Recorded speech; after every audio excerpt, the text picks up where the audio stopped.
What's up, guys? It's Tyler with High Crucible Steels. Hope you guys are having a wonderful Monday.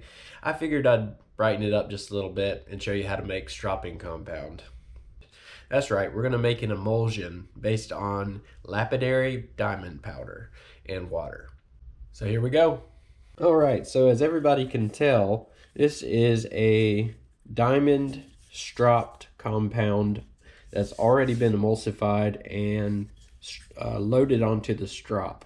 So what we're seeing here is a completely refinished one that I did yesterday. I don't know if people know this, but you can actually use a little bit of soap and water, or you can use Windex, and you can just spray it on and then wipe it off. Do that a couple of times and you'll see that not only does the metal left on your old strops start to go away and come off. As you can see, I've stropped just a couple of times on this strop and you can see the buildup already. So that buildup goes away. It doesn't ruin your strop because it's only wet for a short amount of time and you dry it immediately off. And within minutes, you can reapply and load your compound right back on there. So that's what we've done here. Today, I wanted to take a different route and teach you guys how to make your own stropping compound. Now, why do you say that you would need to learn how to make your own when you can buy it? Sure. Yeah, you can buy this stuff right here. This is around $45 to $50 a bottle, and we're looking at 30 milliliters. So that's about an ounce. These are 2-ounce bottles that I've got right here, and you can make up to 5 ounces if you want to keep the concentrate normal. Here is what we call the diamond lapidary powder. It is basically synthetic monocrystalline diamonds in 1-4, which is a 1/4 micron. That's the size of each monocrystalline diamond. And then you have a net carat weight of 25. If I put 5 ounces of water into a jar and mix this powder with it, then that means I can divide 25 by 5 and expect that each ounce will contain at least 5 carat weight. So 5 carat weight per ounce is what you're going to end up with. You can do this with any kind of dye. Food coloring usually works pretty well. Rit dye. You can use all those kinds of dyes if you want to color it. Otherwise, it's just going to be the color of your diamond, which is usually a silvery gray color. So what I'm going to do is go ahead and open this up. Process is so simple. All right, so a lot of very powdery diamond powder in there, as you can see. Probably get a good look at that. We're just going to dump that all into our water. All right. I can tell that's pretty much everything. You can pour a little bit of water back in just to try to get every little bit, but it's not necessary. So next step is to shake. Get this mixture to homogenize. Now, the diamond particles, they will settle, so you have to shake it constantly, but just right before use. Even the ones that you get from Stroppy stuff, they do the same thing. As you can see, that blue ring will only get bigger as I let it sit, or I can just shake it up and it is back to its normal state.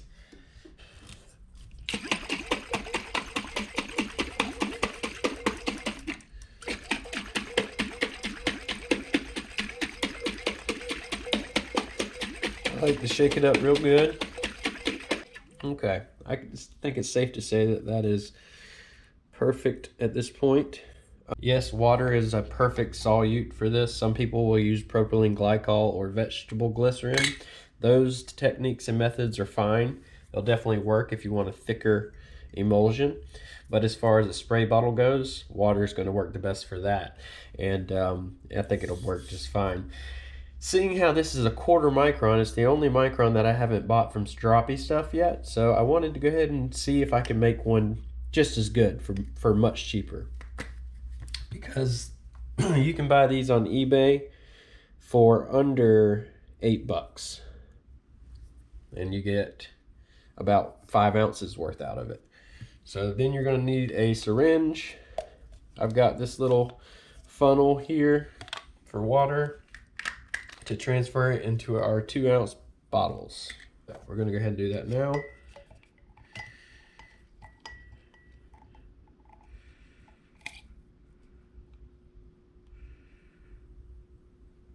This works pretty good.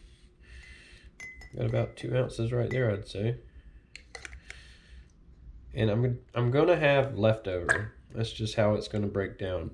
Because I've only got 3 of these bottles. I use the other 2 for soap and water for my sharpening. So for now, we're working with the 2 ounces.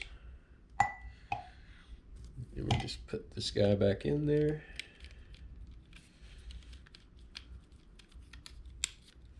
Screw the lid on tight. And yeah, you've got yourself a freshly bottled diamond emulsion. Take a Sharpie and label it as such. So it is a 1/4 micron 1-4 monocrystalline diamonds. You can buy polycrystalline diamonds. I'm not sure if there's a different method to making it, but I would do a little research before you did that, just in case. I'm gonna give this another shake.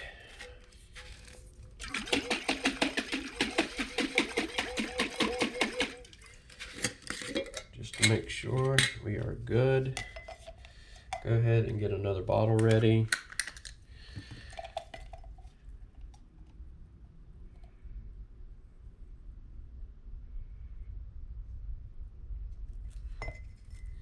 I like these bigger ones like this because you can put a ton of liquid in it. About 2 ounces, which is about what I need. Okay. Slide in my next tube. Because if this does turn out pretty good, I am going to make different batches, so it's good to have everything labeled. Just make sure to shake it up before you use it, and that's prior to every use. So yeah, that's exactly how you do it. Once you take off those new pads, leather pads, you can go ahead and put brand new ones on there, and that's exactly what I've done. And I've already reapplied with brand new 1/4 micron mono diamond emulsion.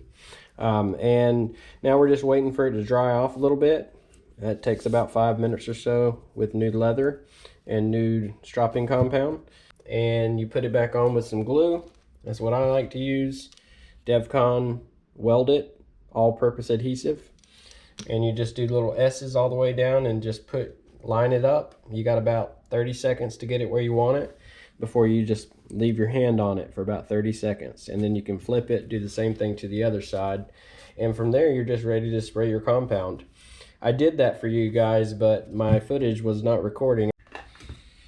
And so, yeah, this is the final product and exactly how you want to sharpen and maintain your new sharpenings.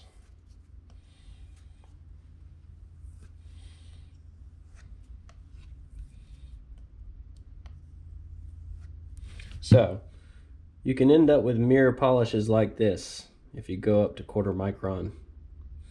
So I highly recommend it. Your edges are going to be super, super sharp. Pretty much cut anything that you want.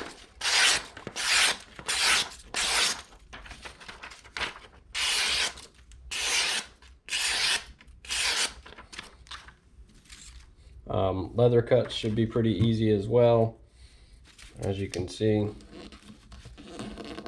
when you have a sharper knife, the geometry is just made for it, and it should just go right through it. So yeah, guys, hope you guys enjoyed the tutorial. If you have any questions, comments, concerns, let me know down below. Otherwise, please subscribe and show your support that way. I appreciate it, guys, and we will see you tomorrow. Peace.